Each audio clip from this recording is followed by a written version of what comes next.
নমস্কাৰ বন্ধু বান্ধৱীসকল অসম চৰকাৰৰ এডিআৰ গ্ৰেড 4 যোৱা 27 অক্টোবৰত হৈ যোৱা যিটো পৰীক্ষা আছিল সেই পৰীক্ষাটোৰ সম্পৰ্কে এটা গুৰুত্বপূৰ্ণ নটিফিকেশন চৰকাৰে জাৰি কৰিছে যিটো আপোনালোকৰ সন্মুখত মই দাঙি ধৰিবলৈ আহিছো সেইটো হৈছে চৰকাৰী ৱেবছাইটত যিখন নটিফিকেশন প্ৰকাশ হৈছে সেইখনত আপোনালোকৰ 27 অক্টোবৰত হৈ যোৱা পৰীক্ষাসমূহৰ যিসমূহ OMR sheet অৰ্থাৎ আপোনালোকে যিসমূহৰ উত্তৰসমূহ লিখি থৈ আহিছিল সেইসমূহ ডাউনলোড কৰিবৰ বাবে আপোনালোকক এটা বিশেষ ব্যৱস্থাৰ কথা ঘোষণা কৰিছে আৰু সেই ব্যৱস্থাটো কি সেই বিষয়ে আহক আমি এতিয়া আলোচনা কৰো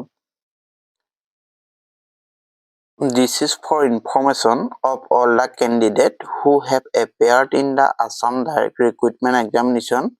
held on 27 October 2024 for class 4 post SSLC or equivalent examination pass SSLC or equivalent examination pass along with ITI pass and read up it class 8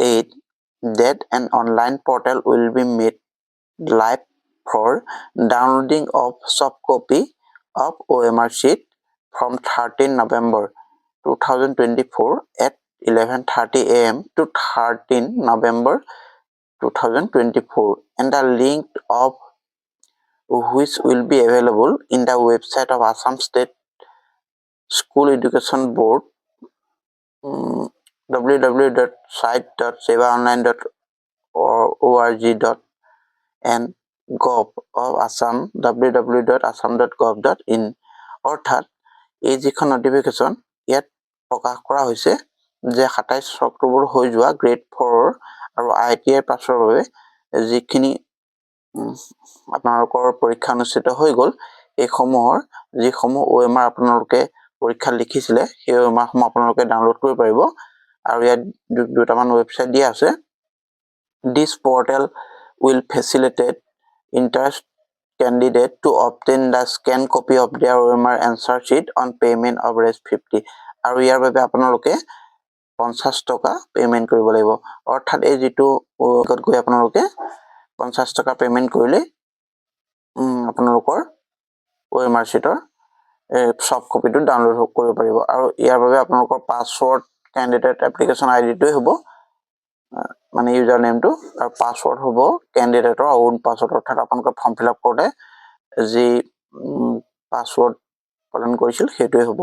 আৰু on receive of application will payment the concerned candidate will receive SMS in his her registered mobile within a period of 1 week time of receiving the application. After receipt of SMS, the applicant can download the scanned copy of his OMR sheet by logging in using the same credentials. অৰ্থাৎ ইয়াৰ যোগেদি এটো কোৱা হৈছে যে আপোনালোকৰ যেতিয়া 50 টকা payment কৰিব তাৰ এসপ্তাহৰ ভিতৰতে আপোনালোকৰ মোবাইল নম্বৰলৈ ৰেজিষ্টাৰ মোবাইল নম্বৰলৈ এটা SMS আহিব আৰু SMS টো অহাৰ পিছতে আপোনালোকে আপোনালোকৰ OMR সফট কপি সমূহ ডাউনলোড কৰিব পাৰিব গতিকে সকলোৱে 50 টকাটো পেমেন্ট কৰি আপোনালোকৰ OMR sheet সমূহ ডাউনলোড কৰি লওক যাতে পৰৱৰ্তী সময়ত আপোনালোক কিবা তাত কিবা বিশেষ ধৰণৰ অসুবিধাও হয় বা আপোনালোকৰ যিমান সম্ভৱ নম্বৰ আপোনালোকে লাভ কৰিব লাগে কিমান সম্ভৱ যদি লাভ নকৰে বা কিবা খেলিমেলি হয় সেই সম্পৰ্কে আপোনালোকে অভিযোগ উত্থাপন কৰিবলৈ আপোনালোকৰ সুবিধা হ'ব গতিকে মই ভাবো যে আপোনালোকে খুব সোনকালে গৈ পেলাই ৱেবছাইটত গৈ পেলাই 50 টকাটো পেমেন্ট কৰি দিয়ক আৰু তাৰ পিছতে আপোনালোকৰ যেটো OMR সফট কপি সেইটো আপোনালোকে ডাউনলোড কৰি লওক আৰু সেইটো মতে আপোনালোকৰ পৰৱৰ্তী সময়ত অৰ্থাৎ ৰিজাল্টৰ সময়ত আপোনালোকৰ নম্বৰসমূহ জনাৰ ক্ষেত্ৰত সুবিধা হ'ব বন্ধু বান্ধৱীসকল আজিৰ ভিডিঅটো মানে আছিল এই তথ্যখিনি শ্বেয়াৰ কৰিলো আশা কৰোঁ আপোনালোকে ভিডিঅটো চাই ভাল পাব এটা লাইক প্ৰদান কৰিব বুলি আশা কৰিলো